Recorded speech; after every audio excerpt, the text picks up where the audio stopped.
Welcome. This is Method Marketing and I am your host, Rachel Klaver. I love helping small business owners become more confident and more capable with their marketing. So this podcast is all here to help you do just that. It's me and the help of some great guests helping you learn new skills, new strategies and ideas. Let's jump in and get started. Hello and welcome to episode 69 of Method Marketing, and I am your host, Rachel Klaver. Now, I am going to come clean. This episode was meant to be about an entirely different topic. Sorry, that was a bit of me rustling my notes. And I had this fully planned. I wrote my show notes. I had it all organized. It's even up currently as we speak, ready to go live as the topic this week. And then I felt on my walk this morning, and this is like literally just a couple of days before this podcast is live. I'm normally far more organized than that. I had this thing that I wanted to talk about. And so today we're going to talk about the different levers that you can pull to improve your business. And I want to talk about this because in marketing, people often think marketing is just how to show you how to do a social media post or how to tell you how to do an email or things like that. But when we're doing marketing, we're looking at the entire business, and it's quite a holistic point of view.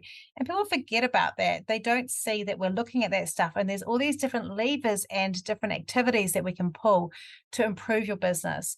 And we look at all of those when we're doing a marketing strategy. It's really important to me that I don't accidentally make you bankrupt if I'm working with you by getting a growth in an area that's not profitable. We look at the pricing, we look at the profit, we look and see what's going on in terms of your spending behavior of your clients and you a little bit as well. We had to have a few little what I would call come to Jesus moments with people talking to them about their spending levels in the wrong areas of business. In fact, I sadly worked with someone a few years ago whose business went bankrupt simply because she could not curtail her own spending habits around buying too much stock and like too much frou-frou stuff that wasn't actually what the business needed. And we look at that stuff because we want to look after you as when we're working with you one-on-one. But we also, I want to teach you that as well. I think that's really important. And these are not magical Rachel Klaver levers that I've created. These are ones that are marketing strategy or business growth advice levers. There's 5 of them, but I wanted to go through them with you today to help you check your business and have a little bit of a check. And I've got a marketing health checklist that I'll put into the show notes that you can also download to give a little look on your stuff. It's free. You do have to give me your email, and I do send you out 6 or 7 emails post that you can read or not read, which hopefully will also give you more in depth and video detail around it that can help as well. But I really want to go through these. I cover them a lot in my book, Be a Spider, Build a Web, not necessarily through the structure, but they're secretly intertwined in there. And they are the 5 ones that we look at. Now, not every one of these are ones that every business can manage. And I'll tell you what they are now because I hate people that tease it out. So there are 5 levers that you can pull. The first one is profit. And we're going to talk a little bit about how you can increase the profit in your business and look at some of the things that you can do to do that and ones that we use and I recommend. You can increase the spend, the average spend per customer. And we're going to talk a little bit about that. You can increase the traffic to your site, to your store, and all those sort of things. And that's that marketing activity space, which is really just one of those big spaces when we're looking at a strategy. So you can see already that a marketing strategy is only, it's not covering just that thing, it's covering everything. A digital strategy will often just focus on the traffic side of it out of these 5, but a marketing strategy will cover all of these. And we do marketing strategies, so that's what I'm talking about. How to manage repeat customers and encouraging repeat purchases, because of course that improves the lifetime value of the customer, and then how to increase referral business. And so we're going to talk about 3 of these things. My how-to on all of these is by no means exhaustive, and it'll be different for each business, but we're going to walk through a few of these. And I'd love you just to sit down and go, do I need to look at that? Is something I need to look at? Because I know for me, I go through this list quite frequently, and then I take a look at our business and go, oh, actually, we need to shift this or change this. And basically too, like it's a good thing if your business is not profitable or it's not getting enough profit, you definitely look at the profit space first and deal with that. If you feel like people aren't spending enough, so it's expensive to acquire a customer, but the return isn't great from that, then spend is the one to look at. If you aren't just getting sales and people come to your website, but they're just not getting enough, then the traffic is the one that we're going to look at. If you are getting business but not enough repeat, example, et cetera, et cetera. So one of the things before we do this is there are a few models that don't suit all of these. For example, there are some businesses where repeat is actually just part of their structure. You might have a subscription business, and so repeat is in there. A childcare centre, I've worked with quite a lot of childcare centres. Repeat is just part of your normal business. You don't just sign someone up for a week. Your goal is to get them there for 3.5 years. So, and one of the things we need to think about that too is that people often, when you're signing someone up, you need to think about the average price of the sale. So, for example, if we get a Facebook ads client, we bank that sale value at a very small amount compared to the actual value of that client, but we'll bank that sale value at, say, like 4 months worth of Facebook ads, knowing that the average time someone stays with us is 2.5 years. So the value of that client is actually a lot bigger. But that repeat is actually just part of that structure of knowing that value of that client. Your monthly amount from that person might not be huge, but if they sign on for a year or 2 years or 3 years, the value of that client becomes quite significant. And you have to be aware of those things, because that gives you a true understanding of actually what you need to do to grow and where everything works. So let's go through and work these things through. So there's 5 levers: profit, spend, traffic, repeat, and referral. Those are the 5 that we work with when I'm looking at your business and what you could be looking at in your own business. But let's start with profit. So, of course, the last thing that I would ever want to do is help you grow a business that's not profitable. And there's a lot of them out there. If you're not paying yourself at least market rates for what you do in the business, your business is not functioning the way it should be. If your business has got a great turnover, I worked with someone recently, their business was like, 750,000 plus turnover a year, but they're not paying themselves market rates or making profit, your business is not sustainable. And that's really crappy and hard to hear sometimes, but we really need to make sure that profit's there. And people have a funny reaction to profit sometimes. We think it's dirty. We might have mindset issues around it. And so sometimes in profit, you need to work on your mindset. You need to think about, do I actually feel like I should be getting paid for this?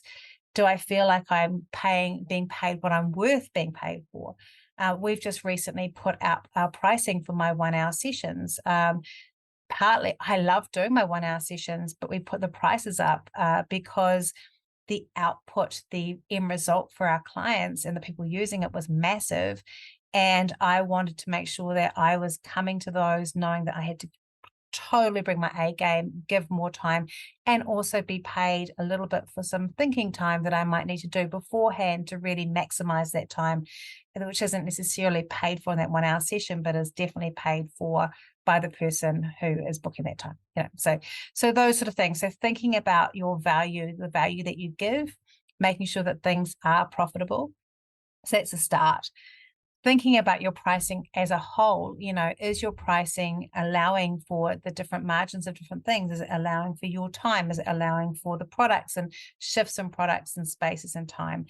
Is it allowing for other people to one day be involved in that process, like a distributor or an admin person or someone else who's going to need to be involved in that you might not be officially be able to charge on separately, but is going to be involved in that delivery of that service or that product? Is it a pricing that is making you money? It has to have a great markup. For service-based businesses, it must be at least 50% of your over the cost, normally 2 to 3 times the amount of the cost. To do that would be best for services, especially if you're a solopreneur. 3 times is about right. So if you went, in my head, oh, I'm happy to be paid $80 an hour, then probably your charge out rate is probably $240 to do with all the other stuff that you need to do. If you've got a product and the cost price is $5, you need to be looking at least sort of, I reckon a retail of, $20 or $25, like 3 to 4 times as much or 4 to 5 times as much as that cost price. So thinking about those things, people often make a markup mistake and just double it, but it doesn't actually allow for those things. So pricing is in there. Having a look at your costs. How can you reduce costs over time? That might be that you have high costs now, but you know that once you get to a medium, another capacity, that you're going to be able to buy a machine or something like that will significantly lower those costs.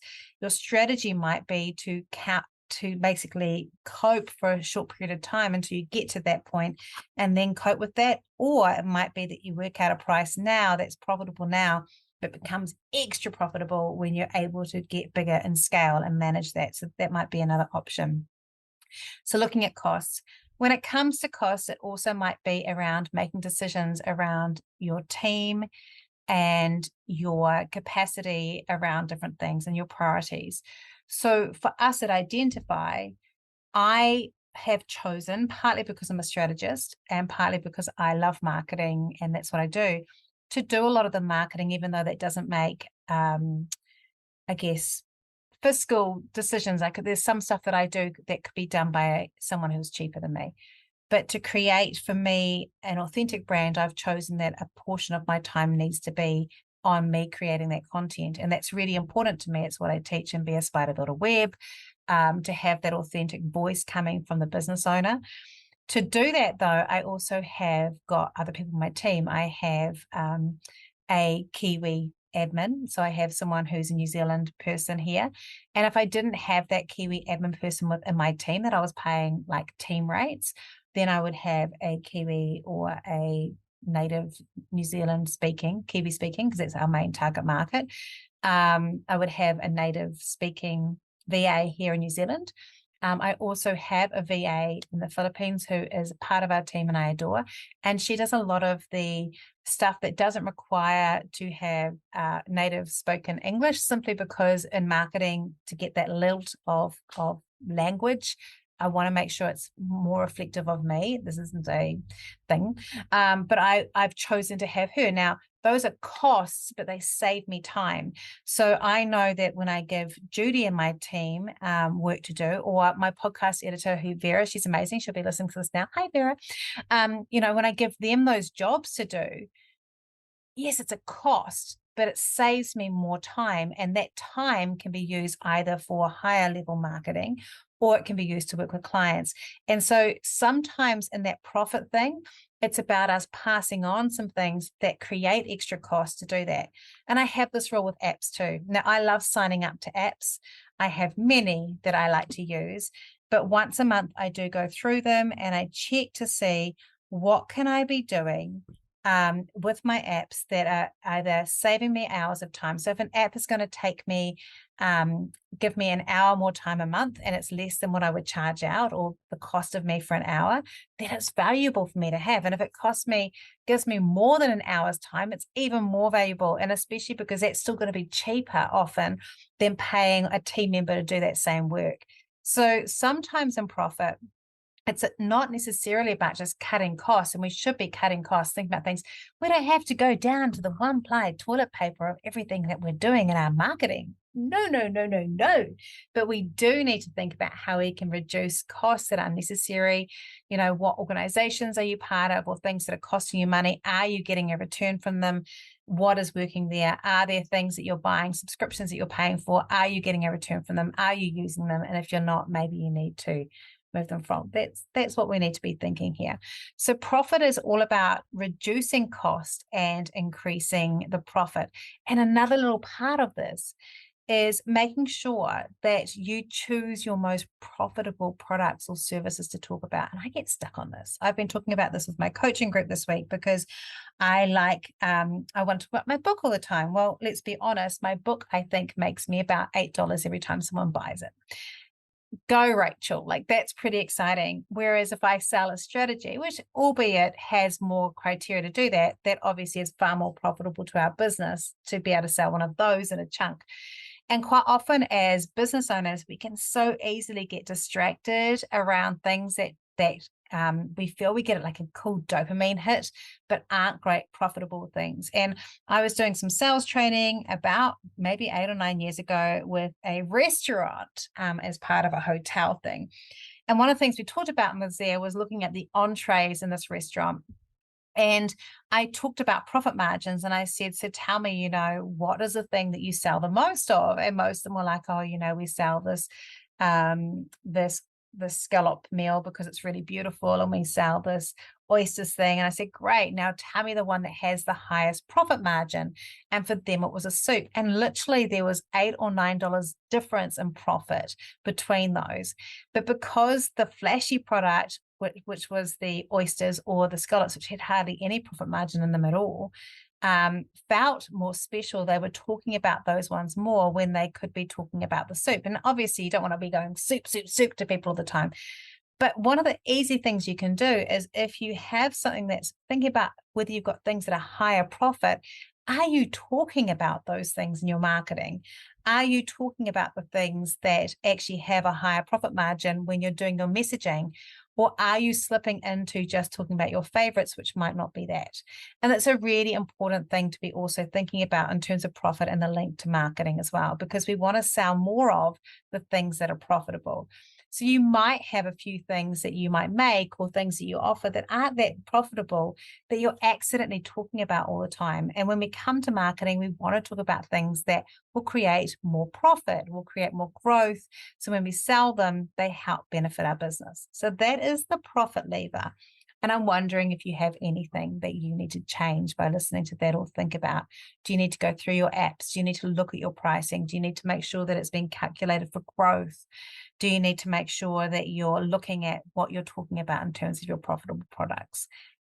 Do you need to have some outsourced help to help you, or use your team members more effectively to help you with that profit as well? Are you carrying too much that's preventing you or other people in your team who might be able to be doing more income generating work? Are you preventing those people doing it by tying them up with too many other things? And how can you make that work? That's your profit space. Okay.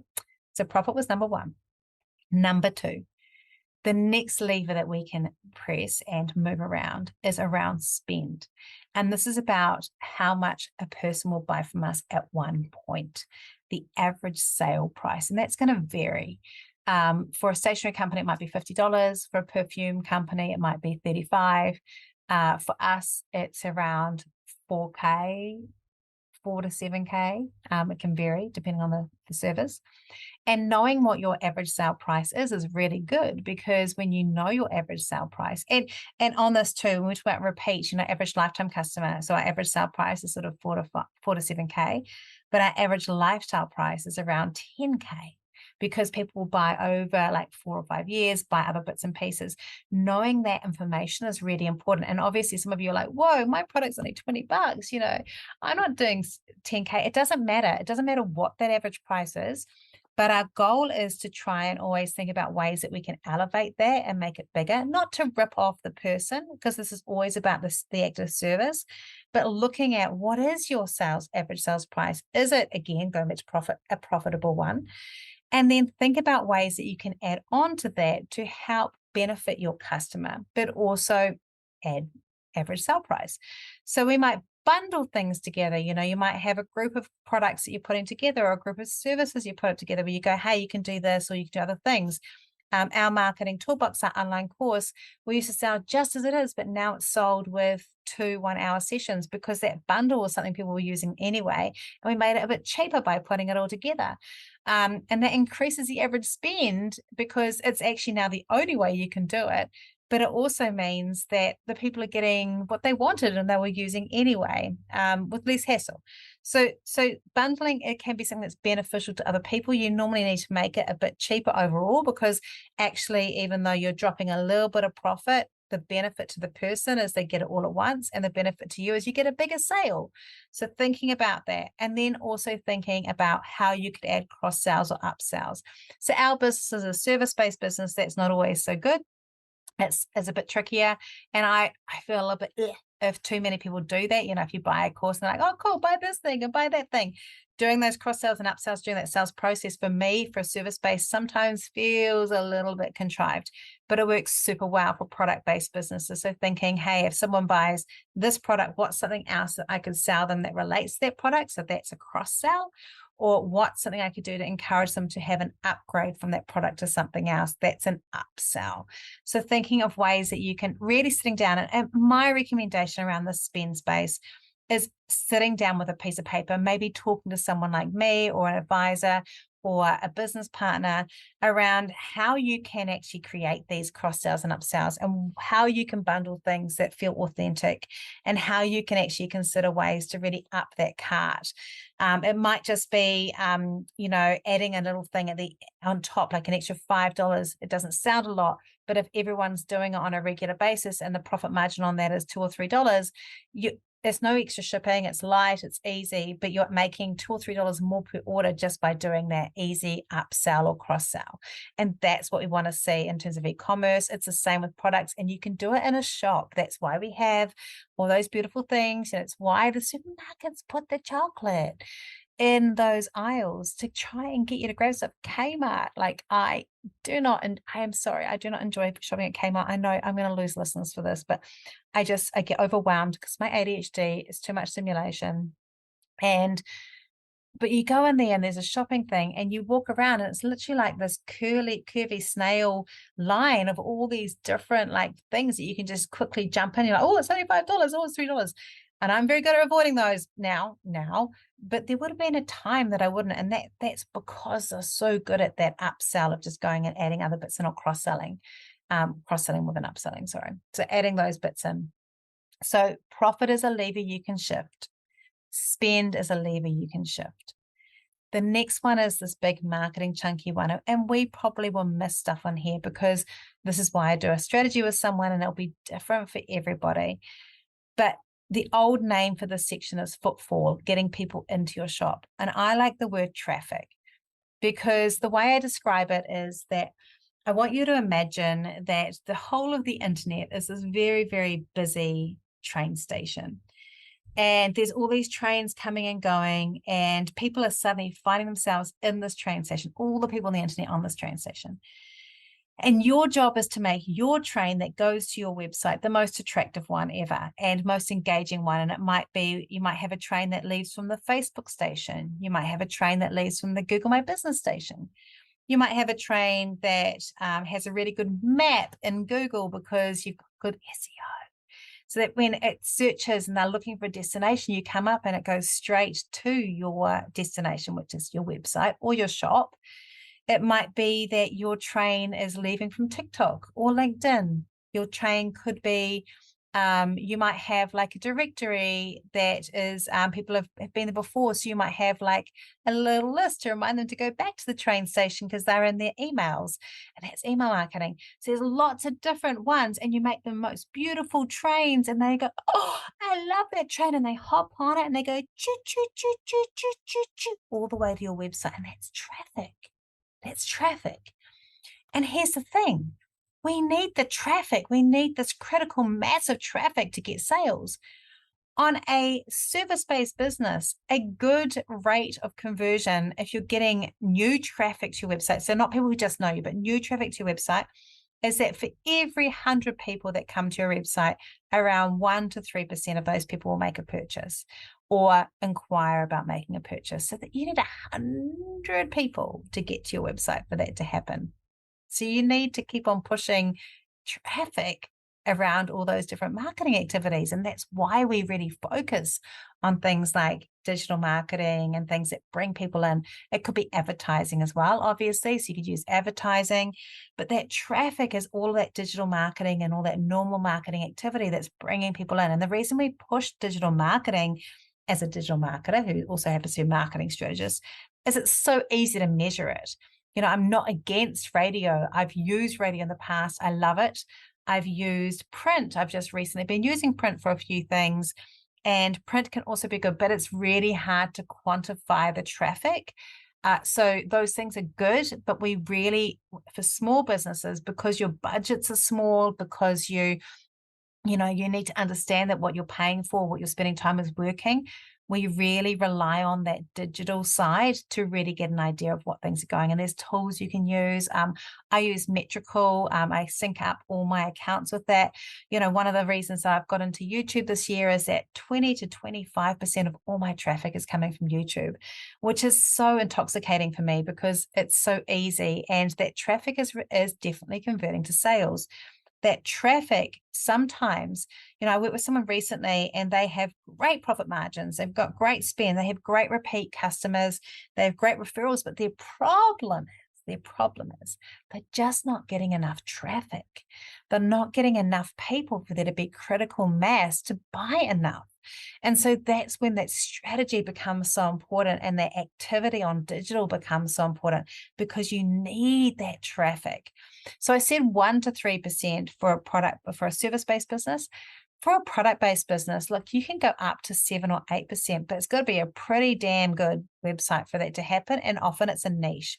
Most websites sit at that sort of 3 to 5% for a really good converting e-commerce website, but it is a bit higher than it is for service-based businesses, mainly because service-based businesses tend to have a bigger bigger cost. It's a bigger thought process. They're often having to come through and talk to you, whereas often you can do a lot of the sales. That building a desire thing is often through all that traffic generating content that we're doing, and that builds a desire. People go, I'm buying it today. I'm like that. Whereas with a service-based business, often people come in initial stages, they're not quite ready, they're earlier in the customer journey, and it makes a bit different. So just be aware of that.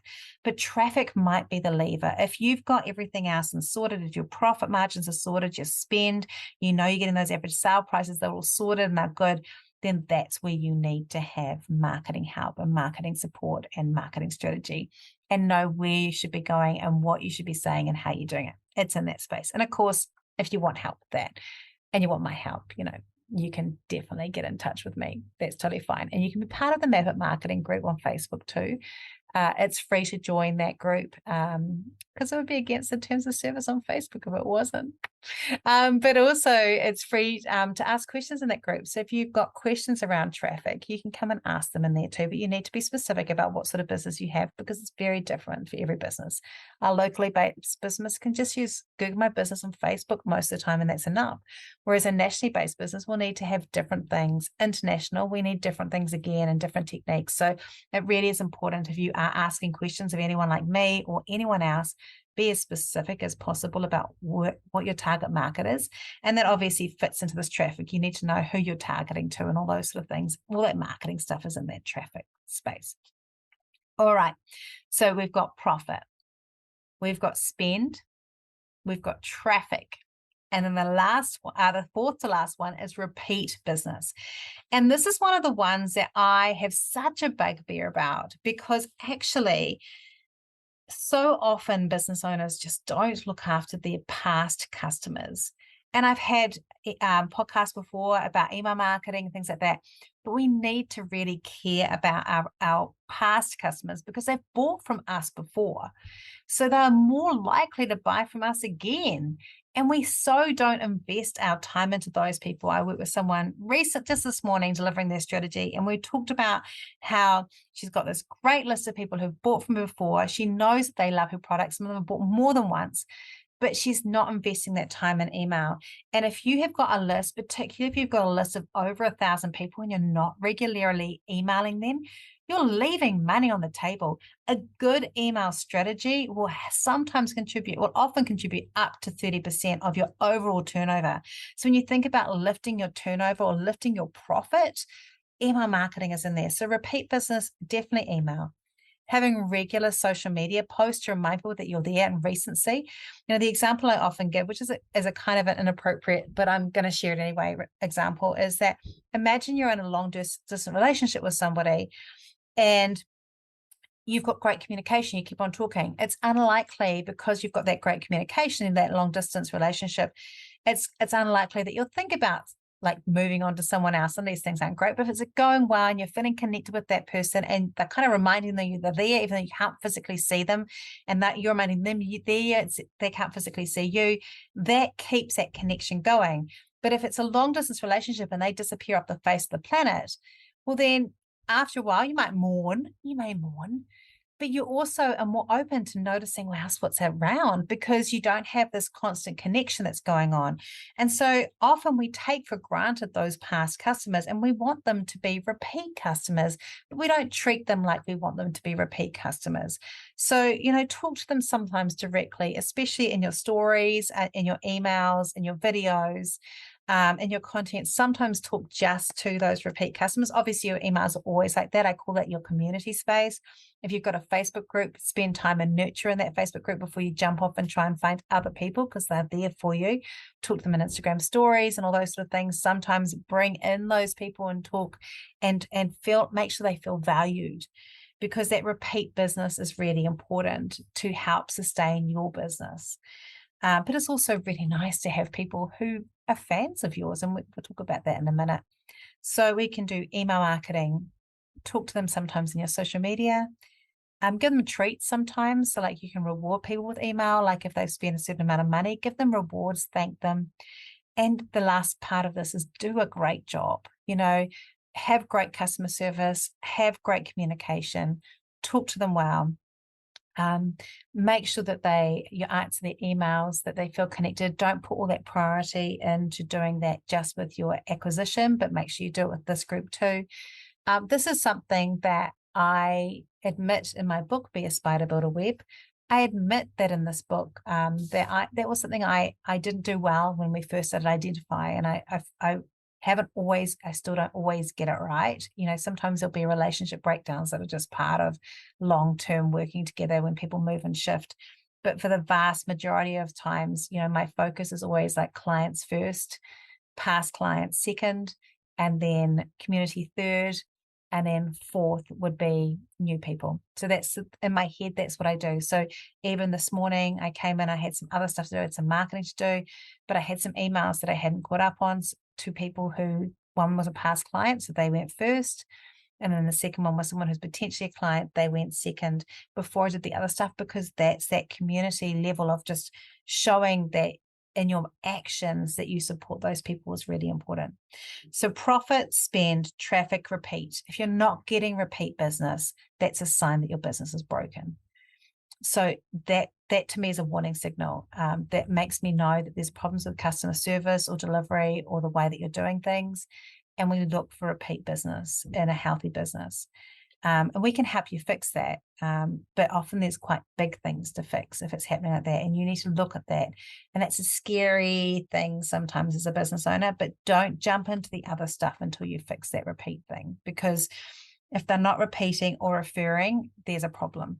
There's a problem with how you're doing things. And we can make all the excuses in the world, but that will be what's causing it. Is there something going on in your business that's preventing that, or it's your product, or it's the way you're delivering your product or communicating. All right, so we've got profit, spend, traffic, repeat, and the last one is referral.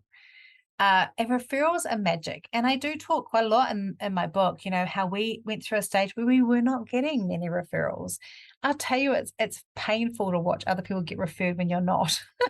But it was deserved that we did not get them. And thankfully, we do get them now. And so the first part of it, the reason we want referrals is that word of mouth marketing is one of the most powerful things that we can have.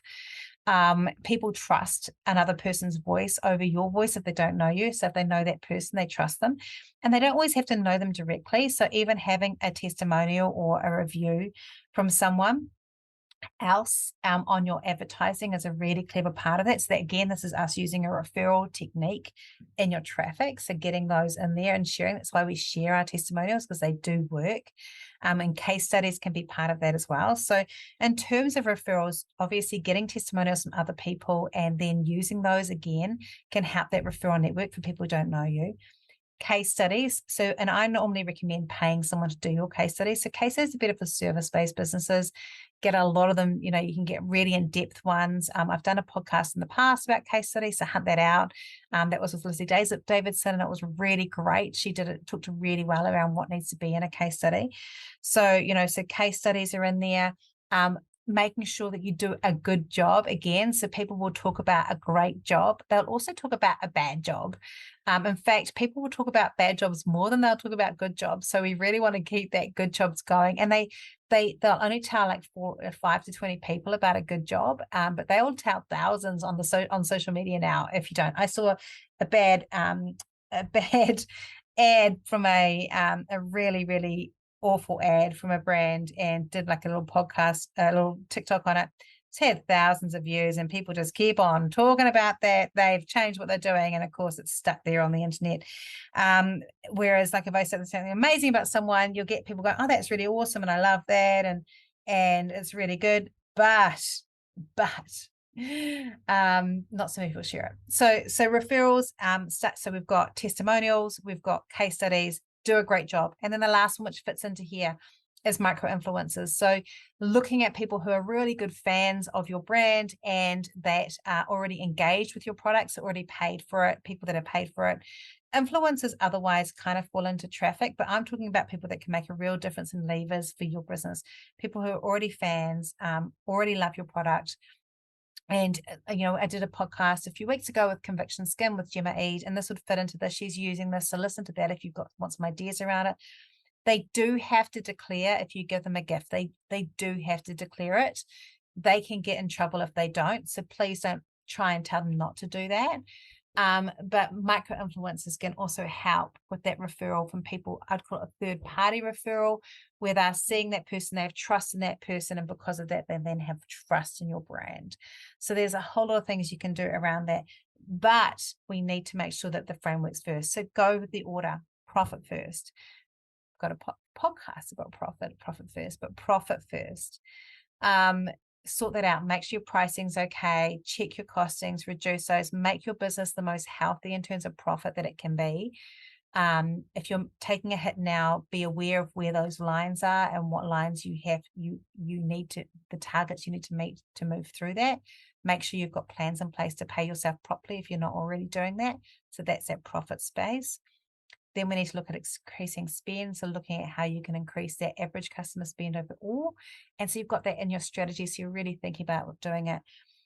The traffic one, in terms of that marketing, sometimes depending on your business, if I was being your strategic advisor or your strategist, if you already have a significant email list, I'll often say, let's work on your repeat business first, because that's a quick win and you can get more in. But if you don't have a big email list, we'd look at the traffic. So how to increase your marketing activity, then go to repeat business. So it depends on your business. And you might want to think which one of those. You don't have to do that levers in order from there.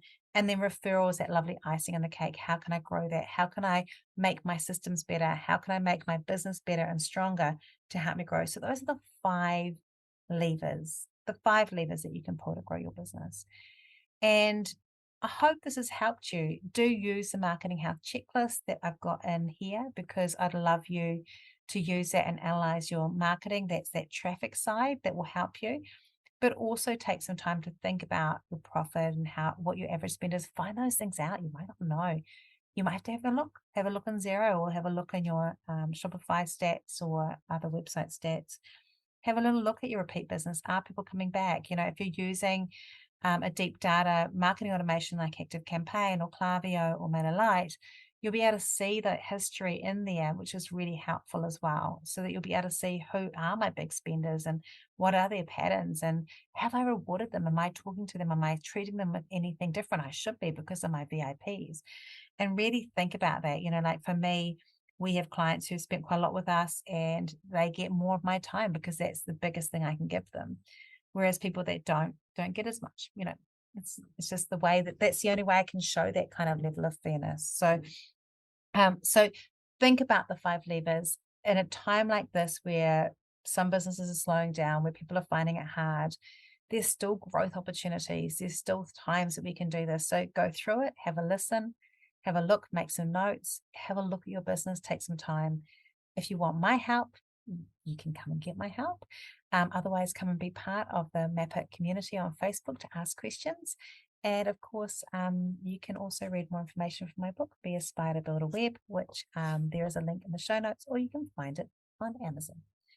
This has been wonderful. Thank you so much. Next week is Linda Reed Enever.